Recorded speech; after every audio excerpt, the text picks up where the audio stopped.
ನೋಡ್ತಾ ಇದ್ದೀರಲ್ಲ, ಒಂದು ಬಿಂದಾಸ್ ಆಗಿರುವಂತದ್ದು, ಇನ್ನೊಂದು ರಾಜಾತಿಥ್ಯವನ್ನ ಕೊಟ್ಟಿರುವಂತದ್ದು ಜೈಲಲ್ಲಿ. ಅದರ ಜೊತೆಗೆ ಒಳಗಡೆ ಇರುವಂತವನು ಕೂಡ ಫೋನ್ ಅನ್ನ ಬಳಕೆ ಮಾಡ್ತಾ ಇರುವಂತದ್ದು. ಟೋಟಲಿ ಮೂರು ಅಂಶವನ್ನ ಗಮನಿಸಬೇಕು ನಾವು. ಒಂದು, ಇಲ್ಲಿ ಪರಪ್ಪನ ಅಗ್ರಹಾರ ಜೈಲಲ್ಲಿ ದುಡ್ಡು ಕೊಟ್ರೆ ರಾಜಾತಿಥ್ಯ ಕೊಡ್ಲಾಗುತ್ತೆ ಅನ್ನುವಂಥ ಆರೋಪಗಳಿತ್ತು.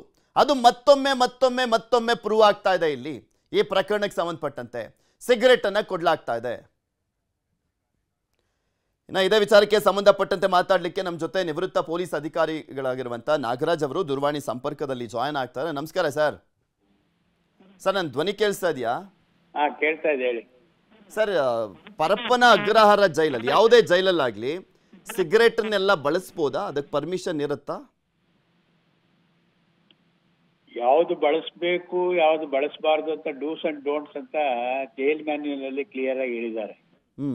ಧೂಮಪಾನ ಆಗ್ಲಿ, ಮದ್ಯಪಾನ ಆಗ್ಲಿ, ಈ ತರ ಏನಿದೆ ಈಗ ಅದೆಲ್ಲ ಬಳಸೋಂಗೆ ಇಲ್ಲ. Zero tolerance.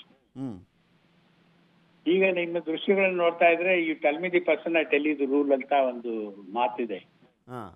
ಅದು ಈಗ ಇವ್ರು ಯಾರೋ somebody in charge trying to flex be relaxing the rules ಅಂತ ಕಾಣ್ತಾ ಇದೆ. ಅದು ಸರಿ ಇಲ್ಲ. ಅಲ್ಲ, ಏನ್ ಹೇಳ್ಬೇಕು ಇದಕ್ಕೆ ಅಲ್ಲಲ್ಲಿರುವಂತ ಜೈಲಾಧಿಕಾರಿಗಳೇ ಫಿಕ್ಸಿಂಗ್ ಮಾಡ್ಕೊಂಡ್ಬಿಟ್ಟಿರ್ತಾರ, ದುಡ್ಡಿಗೋಸ್ಕರ ಮಾರ್ಕೊಂಡ್ಬಿಟ್ಟಿರ್ತಾರ ಕೆಲವರು. ಎಲ್ಲರೂ ಅಂತ ಹೇಳಲ್ಲ ನಾನು, ಕೆಲವರು. ಅಲ್ಲ, ಅದನ್ನ ಹೇಳಕ್ ನನ್ ಕೈಲಿ ಆಗೋದಿಲ್ಲ, ಬಿಕಾಸ್ ಸಿಚುವೇಶನ್ ಏನಿದೆ ಗೊತ್ತಿಲ್ಲ. But if U see this ಅಂದ್ರೆ ಸೀಯಿಂಗ್ ಇಸ್ ಬಿಲೀವಿಂಗ್ ಅಂತ. ಅದನ್ನ ಅಲೋ ಹೆಂಗ್ ಮಾಡಿದ್ರು, ಅದಕ್ಕೆ ಒಂದು ಎನ್ಕ್ವೈರಿ ಆಗ್ಬೇಕು ಅವ್ರ ಮೇಲೆ, ಯಾರೇ ಮಾಡಿರ್ಲಿ. ಜೊತೆಗೆ ಜೈಲಿಗೆ ಕಳಿಸೋ ಉದ್ದೇಶ ಏನು? ಒಂದು ರಿಫಾರ್ಮೇಶನ್, ಕರೆಕ್ಷನಲ್ ಅಡ್ಮಿನಿಸ್ಟ್ರೇಷನ್ ಅಂತಾರೆ ಜೈಲ್ಗೆ. ಇನ್ನೊಂದು ಹೆಸರು ಇರೋದೇ correctional administration. That doesn't mean they can compromise with the rules jail manual. ಅದ್ರ ಪ್ರಕಾರ ನಡ್ಕೊಂಡು ಹೋಗ್ಬೇಕು. ಒಂದು ಶಿಸ್ತುನು ಅವ್ರಲ್ಲಿ ಮೈಗೂಡಿಸ್ಕೊಳ್ಳೋಂಗ ಆಗ್ಬೇಕು. ಈಗ ಒಬ್ಬ ರೌಡಿಗೋ ಒಬ್ಬ ನಟೋರಿಯಸ್ ಮರ್ಡರ್ಗೋ ನೀವ್ ಈ ತರ ಒಂದು ಲೀನಿಯನ್ಸ್ ಕೊಟ್ರೆ ಒಂದು ಮಾಡ್ದ 100 ಮಾಡ್ತಾನೆ. ಇಷ್ಟೇ ತಾನೆ. ಜೈಲಾದ್ರೇನು, ಮನೆ ಆದ್ರೇನು. ಹೌದು. ಹಾಗೆ ಆ ತರ ಒಂದು ಅಭಿಪ್ರಾಯ ಮೂಡಿದ್ರೆ ಇವ್ರ ಕರೆಕ್ಷನ್ ಗಿಂತ perhaps they are encouraging them ಅಂತ ಕಾಣ್ತದೆ.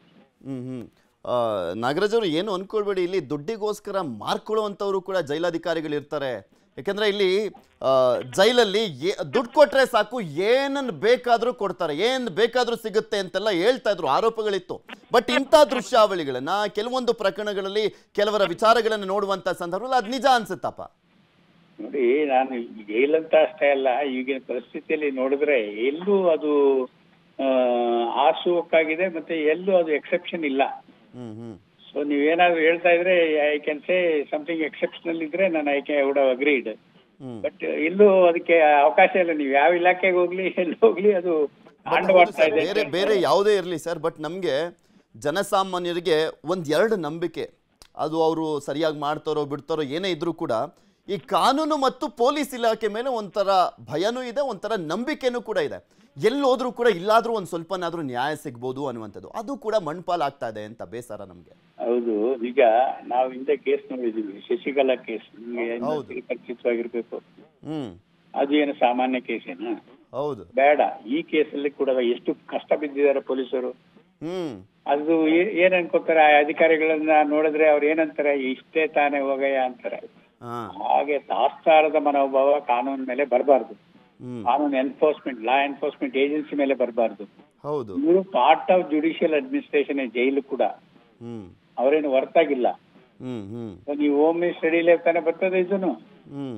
ಹಾಗಾಗಿ ಅಷ್ಟೇ ಬಲ ಅವ್ರಿಗೂ ಇದೆ. ನಾನು ಶಶಿಕಲಾ ಪ್ರಕರಣ ದೊಡ್ಡ ಮಟ್ಟದಲ್ಲಿ ಚರ್ಚೆ ಆಗಿ DGP ಅಂತ ಕಾಣಿಸುತ್ತೆ, ಸಸ್ಪೆಂಡ್ ಕೂಡ ಆಗೋ ಲೆವೆಲ್ಗೆಲ್ಲ ಹೋಗಿತ್ತು. ರಾಜಾತಿಥ್ಯವನ್ನ ಕೊಡ್ಲಾಗ್ತಾ ಇರುವಂತ ವಿಚಾರ, ವಿಡಿಯೋಗಳೇ ಹೊರಗಡೆ ಬಂದಿತ್ತು. ಇಷ್ಟಾದ್ಮೇಲೂ ಕೂಡ ಎಚ್ಚೆತ್ಕೊಂಡಿಲ್ಲ. ಇನ್ನೂ ಕೂಡ ದೊಡ್ಡ ದುಡ್ಡಿರುವಂತವ್ರಿಗೆ ಮಾರ್ಕೊಳ್ತಾರೆ ಅಂದ್ರೆ ಏನ್ ಹೇಳ್ಬೇಕು ಹಾಗಾದ್ರೆ ಅಂತಾನೆ ಪ್ರಶ್ನೆಗಳು ಬರೋದು ಈಗ ಸಾರ್ವಜನಿಕ ವಲಯದಲ್ಲಿ. ಅದಕ್ಕೆ ನಾನು ಹೇಳಿದೆ ನಿಮಗೆ ಒಂದೇ ಒಂದು ಮಾತು, tell me the person I tell you the rule ಅಂತ. ಆ ರೂಲ್ ಬೆಂಡ್ ಮಾಡಕ್ಕೆ ಅವಕಾಶ ನಮ್ಗಿಲ್ಲ. ಅದು ಮಾಡಿದ್ರೆ ತಪ್ಪು, ಅಂತವರಿಗೆ ಬಿಡ್ಬಾರ್ದು. ಈಗ ಆಮೇಲೆ ಇನ್ನೊಂದು ಏನಾಗುತ್ತೆ ಅಂದ್ರೆ ಸರ್, ಈಗ ದುಡ್ಡಿರುವಂಥವ್ರು ನಾನು ಏನು ಮಾಡಿದ್ರು ನಡೆಯತ್ ಗುರು, ಜೈಲಿಗೆ ಹಾಕ್ತಾರ ಹಾಕ್ಲಿ, ಅಲ್ಲೂ ರಾಜನ್ ತರನೇ ಇರ್ತೀನಿ ಅನ್ನುವಂತ ಮನಸ್ಥಿತಿ ಬಂದ್ಬಿಡುತ್ತೆ ಅಷ್ಟೇ. ಅತ್ತೆ ಮನೆ ತರ ಆಗ್ಬಿಟ್ಟಿದೆ ಸ್ವಾಮಿ. ನಾನೇನು ಸಿಂಪಲ್ ಆಗಿರೋದಾದ್ರೆ ಅತ್ತೆ ಮನೆಗೆ ಯಾರಾದ್ರೂ ಎದುರ್ಕೊಂಡು ಹೋಗ್ತಾರೇನಾ? ಹೌದು. ಅತ್ತೆ ಅಳಿಯ ಬರ್ತಾನೆ ಅಂತ ಹೇಳ್ಕೊಂಡು ಒಬ್ಬಟ್ಟು ಗಿಬ್ಬಟ್ಟು ಎಲ್ಲ ಮಾಡಿಟ್ಟಿರ್ತಾರಲ್ಲ, ಇವರು ಹಾಗೆ ಒಬ್ಬಟ್ಟು ಮಾಡದೇ ಇದ್ರು ಕೂಡ ಒಬ್ಬಟ್ಟು ತರಿಸ್ಕೊಡ್ತಾರೆ. ಹೌದು. ಈ ತರ ಪರಿಸ್ಥಿತಿ ಆದ್ರೆ ಆ ಒಂದು ಇನ್ಸ್ಟಿಟ್ಯೂಷನ್ಗೂ ಗೌರವ ಬರೋದಿಲ್ಲ. ಆ ಮೂಲಭೂತವಾಗಿ ಆ ತಪ್ಪು ಮಾಡಿದವನಿಗೆ ಪಶ್ಚಾತ್ತಾಪನ ಆಗೋದಿಲ್ಲ.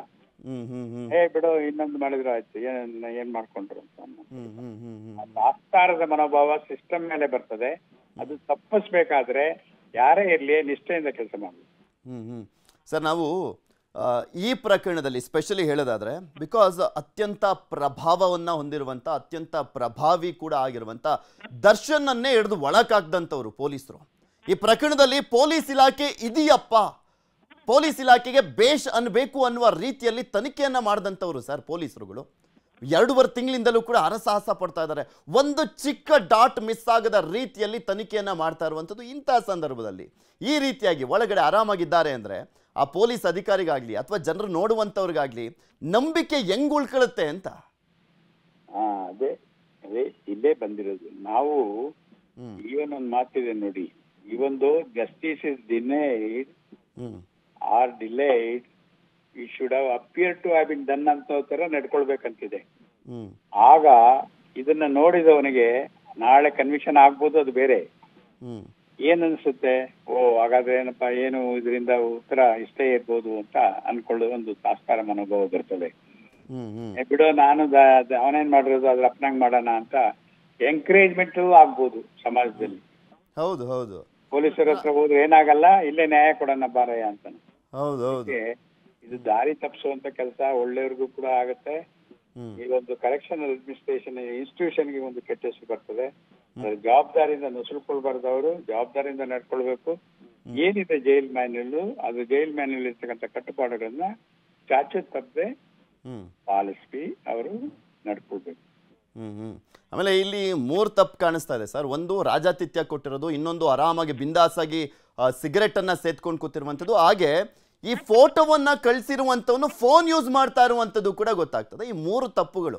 ಆದ್ರೆ ಅಟ್ಲೀಸ್ಟ್ ಅವ್ನು ಫೋಟೋ ಕಳಿಸಿದ್ನಲ್ಲ, ಇದ್ರಲ್ಲಾದ್ರೂ ಗೊತ್ತಾಗ್ತಾ ಇದೆ ಅಲ್ಲಿನ ಉಳುಕುಗಳೆಲ್ಲವೂ. ಅದೇ ನೋಡಿದೆ ನಾನು ಇವತ್ತು ನ್ಯೂಸ್ ಪೇಪರ್ ಅಲ್ಲಿ, ಪ್ರಿಂಟ್ ಮೀಡಿಯಾದಲ್ಲಿ, ನಿಮ್ಮ ಇದ್ರಲ್ಲೆಲ್ಲ ಇದೆ. ಡಾಗ್ ಸ್ಕ್ವಾಡ್ ತಕೊಂಡೋಗಿದ್ದಾರೆ, ಇನ್ನೊಂದು ಮಾಡಿದ್ದಾರೆ, ಎಲ್ಲ ಲೋಕಲ್ ಪೊಲೀಸ್ನವರು ಇದ್ದಾರೆ ಅಂತ.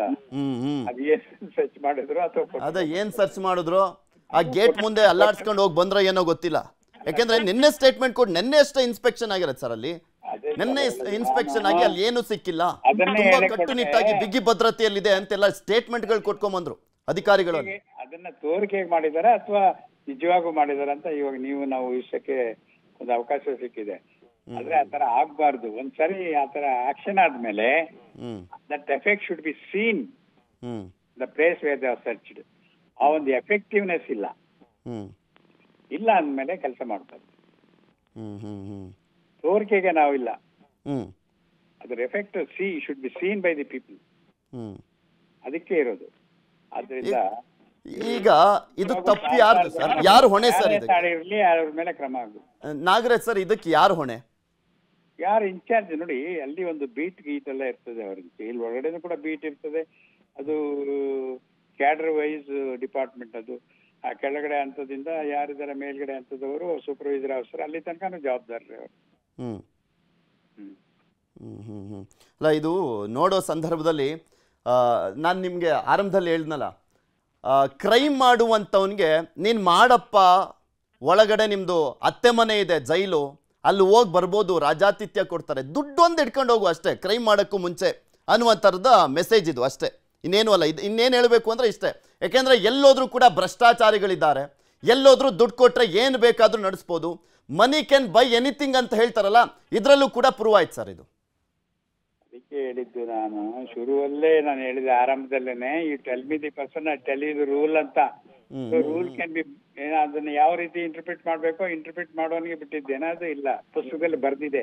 It is there in black and white. ಅದನ್ನ ಚಾಚು ತಪ್ಪದೆ ಪಾಲಿಸ್ಬೇಕು. ಪಾಲಿಸ್ತಾ ಇದ್ರೆ ಅವ್ರಿಗೆ ದಂಡ ಆಗ್ಬೇಕು, ಅವ್ರಿಗೆ ಶಿಕ್ಷೆ ಆಗ್ಬೇಕು. ಯಾರೇ ತಪ್ಪು ಮಾಡಿರ್ಲಿ, ಇದು ತಪ್ಪು ಅಂತ ನೀವೇ 1, 2, 3 ಚಾರ್ಜ್ ಹೇಳಿದಿರ. ನಿಜವಾಗಿಯೂ ಹೋದ್ರೆ ಅಲ್ಲಿ ಯಾರು ಒಳಗಡೆ ಬಿಟ್ರು ಅಲ್ಲಿಂದ ಹೋಗ್ತದೆ. ಆದ್ರಿಂದ ಇದು ಸೀರಿಯಸ್ ಮ್ಯಾಟ್ರು, ಮಾಡ್ಬೇಕು, ಕ್ರಮ ಜರುಗಿಸಿ. ಎಸ್, ಇಲ್ಲಿ ನಾನು ದರ್ಶನ್ ಅವ್ರದ್ದು ತಪ್ಪು ಅಂತ ಹೇಳಲ್ಲ ಸರ್, ಯಾಕೆಂದ್ರೆ ಅವರೊಂದು ಎಕ್ಸ್ಪೆಕ್ಟ್ ಮಾಡ್ಬೋದೇನು, ಕೊಟ್ರೆ ಏನಾದರೂ ಕೊಟ್ರೆ ಸಿಗ್ಲಿ ಅಂತ. ಆದ್ರೆ ತಪ್ಪಿರುವಂತದ್ದು ಜೈಲಾಧಿಕಾರಿಗಳದ್ದು. ನೋಡೋಣ, ಗೃಹ ಸಚಿವರನ್ನು ಕೂಡ ಬಿಡೋದಿಲ್ಲ, ಇದಕ್ಕೆ ಪ್ರಶ್ನೆಯನ್ನ ಮಾಡೇ ಮಾಡ್ತೀವಿ ಯಾವ ಹಾಗೆ ಬರೋದಿಲ್ಲ. ಅಲ್ಲಿ ಕೊಟ್ಟೊಂದು ತಪ್ಪೆ, ತಗೊಂಡೊಂದು ತಪ್ಪೆ. ಅಲ್ಲ ದರ್ಶನ್ ತಪ್ಪಿರ್ಬೋದು ಸರ್, ದುಡ್ಡು ಕೊಟ್ರೆ ಏನ್ ಬೇಕಾದ್ರೂ ಸಿಗುತ್ತೆ ಅಂದಾಗ ದುಡ್ಡು ಕೊಟ್ಟಂತ ಸಂದರ್ಭದಲ್ಲಿ ಆರಾಮಾಗಿ ಕೊಡ್ತಾರೆ ಅಂದ್ರೆ ಅವನದು ಮೇನ್ ತಪ್ಪಲ್ವಾ ಸರ್? ಮೇನ್ ತಪ್ಪು ಸ್ಮಾಲ್ ತಪ್ಪು ಅಂತಿಲ್ಲ, ತಪ್ಪು ತಪ್ಪೆ. ಸಣ್ಣ ತಪ್ಪಾದ್ರೂ ತಪ್ಪೆ, ದೊಡ್ಡದಾದ್ರೂ ತಪ್ಪೆ. ಯಾರೇ ತಪ್ಪು ಮಾಡಿದ್ರು ಕೂಡ ಅವರಿಗೆ ಕೂಡ ಶಿಕ್ಷೆ ಆಗ್ಬೇಕು, ಅವರಿಗೆ ಸಾಲಿಟರಿ ಕನ್ಫೈನ್ಮೆಂಟ್ ಅಲ್ಲಿ ಇಡಬೇಕು. ಮಾಡ್ತಾರಾ ಇವರು?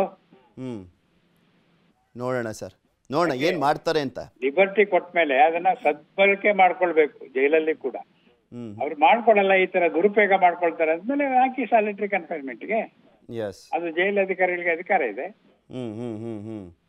ಓಕೆ, ಧನ್ಯವಾದ ನಾಗರಾಜ್ ಸರ್, ನ್ಯೂಸ್ 18 ಜೊತೆ ಮಾತನಾಡಿ ನಿಮ್ಮ ಅಭಿಪ್ರಾಯವನ್ನು ವ್ಯಕ್ತಪಡಿಸಿದ್ದಕ್ಕೆ. ಈಗ ಪ್ರತಿಯೊಂದರಲ್ಲೂ ಡೌಟ್ ಶುರುವಾಗುತ್ತೆ. ಈ ಕ್ಷಣದವರೆಗೂ ಕೂಡ, ಈ ಸುದ್ದಿಯನ್ನ ಬಿತ್ತರಿಸುವವರೆಗೂ ಕೂಡ ನಮಗೆ ಪೊಲೀಸ್ ತನಿಖೆ ಬಗ್ಗೆ ಕಿಂಚಿತ್ತೂ ಕೂಡ ಡೌಟ್ ಇರಲಿಲ್ಲ, ಗುಲಗಂಜಿ ಅಷ್ಟು ಕೂಡ ಡೌಟ್ ಇರಲಿಲ್ಲ.